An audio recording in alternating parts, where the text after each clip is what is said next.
Hi hello welcome. Kerala crime files season 2 చూశాను. ఇది బలహీనమైన క్లైమాక్స్ ఉన్న ఒక మంచి క్రైమ్ ఇన్వెస్టిగేషన్ థ్రిల్లర్. ఈ సీజన్ లో కుక్కలు ముఖ్య పాత్ర పోషిస్తాయి. కేరళ క్రైమ్ ఫైల్స్ సీజన్ 1 నాకు బాగా నచ్చింది. ఈ సీజన్ కూడా నచ్చింది.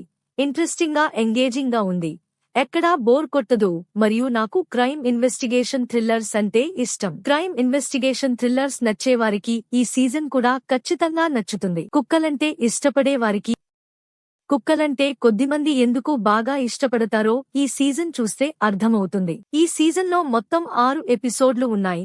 ఒక్కో ఎపిసోడ్ 25 నుంచి 30 నిమిషాల రన్ టైంతో నడుస్తుంది. అర్జున్ రాధాకృష్ణన్, ఇంద్రాన్స్, లాల్ గారు మెయిన్ రోల్స్ లో ఈ సీజన్ లో యాక్ట్ చేయడం జరిగింది. కేరళలోని ఒక పోలీస్ స్టేషన్ నుంచి స్టాఫ్ అందర్నీ ట్రాన్స్ఫర్ చేస్తారు. ఆ పోలీస్ స్టేషన్ కు నోబుల్ అనే ఒక సబ్ ఇన్స్పెక్టర్ ట్రాన్స్ఫర్ కావడం జరుగుతుంది. అలా సివిల్ పోలీస్ ఆఫీసర్ అంబిలి రాజు అలియాస్ ఇంద్రాన్స్ ను కూడా ఆ పోలీస్ స్టేషన్ నుంచి ట్రాన్స్ఫర్ చేస్తారు. అయితే ఉన్నట్టుండి అంబిలి రాజు కనపడకుండా పోతాడు. అతనితో పాటు అయ్యప్పన్ అనే వ్యక్తి కూడా కనపడడు. ఆ పోలీస్ స్టేషన్ పరిధిలో మంచి పేరు ఉన్న అంబిలి రాజు కనబడకుండా పోవడం. అంబిలి రాజుకు అయ్యప్పకు గల సంబంధం ఏమిటి? వాళ్ళిద్దరూ ఏమయ్యారు? తర్వాత ఏం జరిగిందని ఈ సీజన్ ఫస్ట్ 3 ఎపిసోడ్లలో స్టార్టింగ్ 3 సీక్వెన్స్లను చూపిస్తారు. ఆ 3 సీజన్ పై క్యూరియాసిటీ, సస్పెన్స్ పెంచుతాయి.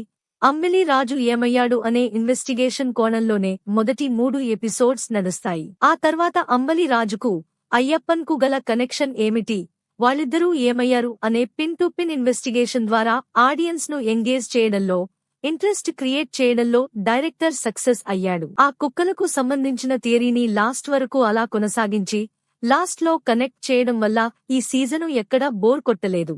ఇంకా ఈ సీజన్లో హైలైట్ పాయింట్స్ గురించి చెప్పాలంటే, జైల్లో ఒక కరుడు కట్టిన దొంగ చెప్పిన థియరీ బాగుంది. ఎందుకంటే అతను ఇంకా ఎందుకు తన వృత్తిని అలా కొనసాగిస్తున్నాడో చెప్పాడు. కాంటాక్ట్స్ ఉంటే పవర్ లేకుంటే నిన్ను ఎవడు దేకడు అనేది అతని థియరీ. జేస్మన్ అనే క్యారెక్టర్ కు కుక్కలంటే ఎందుకు ఇష్టమో చెప్పినప్పుడు మనం కూడా ఫీల్ అవుతాము. అది ఎమోషనల్ గా వర్క్ అవుట్ అయ్యింది. పర్ఫార్మెన్స్ పరంగా అందరూ బాగా చేశారు. ఈ క్రైమ్ ఇన్వెస్టిగేషన్ థ్రిల్లర్ కు ఎంతవరకు మ్యూజిక్ ఉండాలో అంతవరకు మ్యూజిక్ సెట్ అయింది. సినిమాటోగ్రఫీ పరంగా ఓకే. ఇక ఈ సీజన్ లో కొన్ని బొక్కల గురించి చెప్పాలంటే, కొంతమందిని విచారించినప్పుడు టకటకా అని నిజాలు చెప్పడం అనేది కన్విన్స్ గా లేదు. ఇన్వెస్టిగేషన్ పార్ట్స్ ను కొద్దిగా ఎడిట్ చేయాల్సింది. Climax not up to level. ఈ సీజన్ కు నా రేటింగ్ 3. మొత్తం మీద ఇన్వెస్టిగేషన్ పార్ట్ ను కాస్త తగ్గించి ఆ ఇద్దరు ఎలా మాయమయ్యారు అనేది చూపించి ఉంటే ఇంకా బాగుండు. కొంచెం సబ్స్క్రైబ్ చేయండి.